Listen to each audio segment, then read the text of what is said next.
అందరికీ నమస్కారం. రవి అస్తమించని బ్రిటిష్ సామ్రాజ్యాన్ని గడగడలాడించిన వీర కిషోరం భరతమాత ముద్దుబిడ్డ అయినటువంటి అల్లూరి సీతారామరాజు గారిని నడియాడినటువంటి ఈ పుణ్యభూమిలో ఈ రోజు మనందరి సమక్షంలో గౌరవ ముఖ్యమంత్రి శ్రీ వైఎస్ జగన్మోహన్ రెడ్డి గారు రావడం మనందరి అదృష్టంగా భావిస్తా ఉన్నాం. సో ఆ విప్లవ వీరుని పేరుతో అల్లూరి సీతారామరాజు జిల్లాని ఏర్పాటు చేసి ముఖ్యమంత్రి హోదాలో మొట్టమొదటిసారిగా మన ప్రాంతానికి విచ్చేసినటువంటి మన గౌరవ ముఖ్యమంత్రి వర్యులు గిరిజనుల పక్షపాతి శ్రీ వైఎస్ జగన్మోహన్ రెడ్డి గారికి హృదయపూర్వకంగా మనందరి తరపున స్వాగతం, సుస్వాగతం. అదేవిధంగా వేదిక మీద ఆసీనులైనటువంటి గౌరవ మంత్రులకు, గౌరవ శాసనసభ్యులకు, శాసన మండలి సభ్యులకు, పార్లమెంట్ సభ్యులకు, చైర్మన్లకు, అధికారులకు, మన అభిమాన నాయకుడిని కల్లారా చూడాలని వేలాది మందిగా తరలి వచ్చినటువంటి నా గిరిజన సోదరి మనందరికీ కూడా పేరు పేరున హృదయపూర్వకంగా నమస్కారాలు తెలియజేస్తా ఉన్నాను. ఈరోజు గిరిజన ప్రాంత ప్రజలకి కనీస అవసరాలైనటువంటి కూడు, గూడు, విద్య, వైద్యం, రవాణా మరియు కమ్యూనికేషన్ వ్యవస్థని మెరుగుపరుస్తూ ఈరోజు మన గిరిజన యొక్క హక్కులను, చట్టాలను కాపాడుతున్నటువంటి మన అభినవ అల్లూరి శ్రీ వైఎస్ జగన్మోహన్ రెడ్డి గారికి మనందరి తరపున హృదయపూర్వకంగా జన్మదిన శుభాకాంక్షలు తెలియజేస్తా ఉన్నాం. ఆ భగవంతుని యొక్క ఆశీర్వాదంతో నిండు నూరేళ్లు ఆయురారోగ్యాలతో, అష్టైశ్వర్యాలతో మీరు 100 ఏళ్ళు చల్లగా ఉండాలని మా అందరి తరపున ఆ భగవంతుని కోరుకుంటున్నామన్నా. ఈరోజు ఒక స్టేట్ లెవెల్ ప్రోగ్రామ్ని మన గిరిజన ప్రాంతం, నా పాడేరు నియోజకవర్గంలో నిర్వహించే అవకాశం మాకు కల్పించినందుకు మీకు హృదయపూర్వకంగా ధన్యవాదాలు తెలియజేస్తున్నాం. మీ యొక్క విజనరీ లీడర్షిప్లో ఈరోజు విద్యారంగానికి ఇస్తున్నటువంటి ప్రాధాన్యత చూసుకుంటే, ఈరోజు ప్రపంచ దేశాలు విద్యకి ఇస్తున్నటువంటి ప్రాధాన్యత చూసుకుంటే ప్రపంచ దేశాలు వెల్లువెత్తుతున్నటువంటి ప్రశంసలు మనకి కనిపిస్తూ ఉంది. అదేవిధంగా ఈరోజు ఆధునిక సాంకేతిక విద్యని ఈరోజు మా గిరిజన విద్యార్థులకి అందిస్తున్నటువంటి మీకు మా అందరి తరపున కూడా హృదయపూర్వకంగా ధన్యవాదాలు తెలియజేస్తున్నాం. ఈరోజు ప్రభుత్వ పాఠశాలల్లో విద్యను అభ్యసిస్తున్నటువంటి 8వ తరగతి పిల్లలకు ఈరోజు ట్యాబ్స్లో ఈరోజు బైజూస్ కంటెంట్ని జోడించి ఈరోజు పేద విద్యార్థులకు, ముఖ్యంగా బడుగు బలహీన వర్గాలకు చెందినటువంటి విద్యార్థులందరికీ కూడా ఈ పోటీ ప్రపంచంలో పోటీ పడాలన్న ఒక ఉద్దేశంతోనే ఈరోజు విద్యారంగంలోనే ఎన్నో సంస్కరణలు చేసినటువంటి విద్యా ప్రదాత మన గౌరవ ముఖ్యమంత్రి శ్రీ వైఎస్ జగన్మోహన్ రెడ్డి గారని ఈ సందర్భంగా నేను తెలియజేస్తా ఉన్నాను.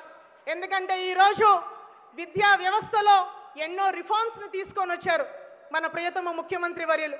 అమ్మ ఒడి దగ్గర నుంచి ఈరోజు విద్యా దీవెన, వసతి దీవెన, జగనన్న గోరు ముద్ద, అదేవిధంగా ఈరోజు మనం అందరం కూడా గ్లోబల్ లాంగ్వేజ్గా మనం చెప్పుకున్నటువంటి ఇంగ్లీష్, ఆ ఇంగ్లీష్ మీడియంని ఈరోజు మీడియం ఆఫ్ లాంగ్వేజ్గా ఈరోజు ప్రవేశపెట్టి ప్రతి ప్రభుత్వ పాఠశాలల్లో విద్యను అభ్యసిస్తున్నటువంటి పేద బడుగు బలహీన వర్గాలకు చెందినటువంటి పిల్లలు కూడా ఈ పోటీ ప్రపంచంలో పోటీ పడాలన్న ఒక ఉద్దేశంతోనే ఈ టెక్నాలజీని, ఈ డిజిటల్ ఎడ్యుకేషన్ని ఎంకరేజ్ చేస్తున్నటువంటి ఏకైక ముఖ్యమంత్రి దేశ చరిత్రలో ఎవరైనా ఉన్నారనంటే అది కేవలం మన ఆంధ్ర రాష్ట్ర ముఖ్యమంత్రి శ్రీ వైఎస్ జగన్మోహన్ రెడ్డి గారని ఈ సందర్భంగా నేను తెలియజేస్తా ఉన్నాను.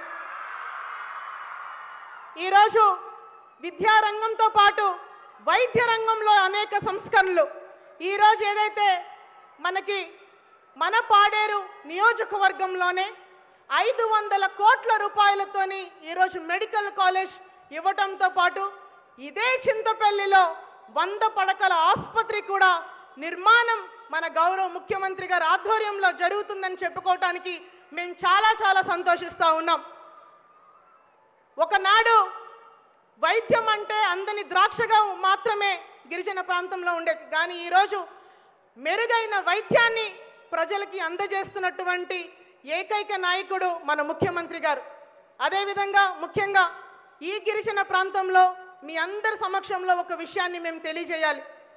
ఈరోజు అభివృద్ధిని, సంక్షేమాన్ని సమాంతరంగా ముందుకు తీసుకువెళుతూ గత ప్రభుత్వంలో గత ముఖ్యమంత్రి గారు, నేటి మాజీ ముఖ్యమంత్రి చంద్రబాబు నాయుడు గారు ఆగస్టు 9వ తారీఖున 2014లో అత్యంత కిరాతకమైన, అత్యంత దారుణమైన బాక్సైట్ జీవో 97ని విశాఖపట్నంలో అనౌన్స్ చేస్తే, ఇదే చింతపల్లిలో డిసెంబర్ 10వ తారీఖున 2015 సంవత్సరంలో ఇదే చింతపల్లిలో వచ్చి గిరిజన పక్షాన నిలబడి గిరిజన మనోభావాల్ని గౌరవిస్తూ తృణప్రాయంగా అధికారంలోకి వచ్చిన తర్వాత బాక్సైట్ జీవో నెంబర్ 97ని రద్దు చేసినటువంటి మన ప్రియతమ ముఖ్యమంత్రి శ్రీ వైఎస్ జగన్మోహన్ రెడ్డి గారికి పాదాభివందనాలు తెలియజేస్తా ఉన్నాను. నాడు దివంగత నేత రాజశేఖర్ రెడ్డి గారిని మనందరం కూడా గుర్తు చేసుకోవాలి. నాడు రాజశేఖర్ రెడ్డి గారి టైంలో అడవి హక్కుల చట్టాన్ని 2005 సంవత్సరంలో తీసుకొని వస్తే, ఈరోజు జగన్మోహన్ రెడ్డి గారు తన ఉదార స్వభావంతోని ఈరోజు గిరిజన పక్షాన ఉండి కేవలం నా పాడేరు నియోజకవర్గంలోనే 1,13,000 మందికి 2,27,000 ఎకరాల భూమిని ఈరోజు హక్కు కల్పించినటువంటి ఏకైక మగాడు శ్రీ వైఎస్ జగన్మోహన్ రెడ్డి గారని ఈ సందర్భంగా నేను తెలియజేస్తా ఉన్నాను. సో ఇలాగా మీరందరూ కూడా చూసుకుంటే ఈరోజు సామాజిక న్యాయానికి ఒక సంపూర్ణమైనటువంటి అర్థాన్ని ఇచ్చి ఈరోజు సామాజిక న్యాయం చేయటంలో మీకు మీరే సాటి, మీకు రారు ఎవరు పోటీ. So we are very proud to say that sir you are the real ambassador to the social justice అని కూడా ఈ సందర్భంగా నేను తెలియజేస్తా ఉన్నాను. సో గిరిజన ప్రాంత ప్రజలకి చేసినటువంటి ఈ మేలుని ఎప్పుడు మేము మరవం సార్. ఎందుకంటే ఈరోజు మా గిరిజన ఏ ముఖ్యమంత్రి కూడా ఇంత మంచి మనసుతో ఆలోచన చేసి ఏ రోజు మాకు ఎవరు కూడా కనీస సౌకర్యాల గురించి ఆలోచించినటువంటి సందర్భాలు లేవు. కానీ మీరు వచ్చిన తర్వాత ఏదైతే ఈ వాలంటీర్స్ అండ్ సచివాలయాల వ్యవస్థ ద్వారా పారదర్శక పరిపాలన అందించడంలో మీరు చూపించినటువంటి చొరవ మేమందరం కూడా సంతోషిస్తూ ఉన్నాం సార్. అదేవిధంగా ఏదైతే గడప గడపకి మన ప్రభుత్వం అనే కార్యక్రమం నిజంగా ఒక గొప్ప కార్యక్రమం సార్. ఆ కార్యక్రమంలో ప్రజల చేత ఎన్నుకోబడ్డ ప్రతి ఒక్క ప్రజాప్రతినిధి ప్రజలకి మాత్రమే జవాబుదారీగా ఉండాలని మీరు చెప్పినటువంటి ఆ మాట ఈరోజు నా పరిధిలో ఉన్నటువంటి 97 సచివాలయాలు దాదాపుగా 1000 పైగా గ్రామాలు నేను సందర్శించడం జరిగింది. దానిలో భాగంగా సార్ మా ప్రాంతానికి అభివృద్ధి పరంగా, ఎందుకంటే సంక్షేమం పరంగా ఓవరాల్గా మనం చూసుకుంటే సార్ మీరు ప్రవేశపెట్టినటువంటి అనేక సంక్షేమ పథకాల రూపంలో 1251 కోట్ల రూపాయలు నేరుగా ఈరోజు పబ్లిక్ యొక్క అకౌంట్లో జమ అవ్వడం జరిగింది సార్. అండ్ అభివృద్ధి పరంగా మనం చూసుకుంటే లాంగ్ స్టాండింగ్ పెండింగ్ ఇష్యూస్ కొన్ని ఉన్నాయి సార్. బికాస్ ఏదైతే ఇదే చింతపల్లి మండలంలో బెన్నవరం పంచాయతీకి సంబంధించి ఒక బ్రిడ్జ్ నిర్మాణం కావచ్చు ఉంది సార్. దానికి దాదాపుగా 3 పంచాయతీలకి కలిసి వచ్చి ఆ బ్రిడ్జ్ నిర్మాణం చేయగలిగితే మా ప్రాంత ప్రజలందరూ కూడా సంతోషిస్తారని తెలియజేస్తా ఉన్నాము. అదేవిధంగా ఇదే చింతపల్లి మండలంలో తమ్మెంగుల పంచాయతీలో లక్ష్మీపురం అనే గ్రామం పరిధిలో 2 పంచాయతీలు తమ్మెంగుల అదేవిధంగా కుడుమసారి పంచాయతీ కనెక్టివిటీ పెంచుతూ ఆ బ్రిడ్జ్ నిర్మాణం, ఈ 2 బ్రిడ్జ్ నిర్మాణం చేయగలిగితే మేము చాలా సంతోషిస్తామని కూడా ఈ సందర్భంగా నేను తెలియజేస్తా ఉన్నాను సార్. అదేవిధంగా ఏదైతే చాలా ఇంటీరియర్ ప్రాంతమైనటువంటి జీమాడుగుల మండలంలో బంగారుమెట్ట టు పాడేరు మండలం అండ్ చింతగున్నాలు టు జీమాడుగుల, అది 2 మండలాలకి కనెక్ట్ చేసినటువంటి రోడ్డు సార్. ఆ రోడ్డుతో పాటు అదేవిధంగా ఒక BT road Chintagunnalu of Paderu mandal and Gunjuvada Gmadugula మండలానికి సంబంధించి కూడా రోడ్డుని మాకు ఏర్పాటు చేయగలిగితే మా ప్రజలందరికీ కూడా ఎంతో ఉపయోగపడుతుందని కూడా ఈ సందర్భంగా నేను తెలియజేస్తా ఉన్నాను సార్.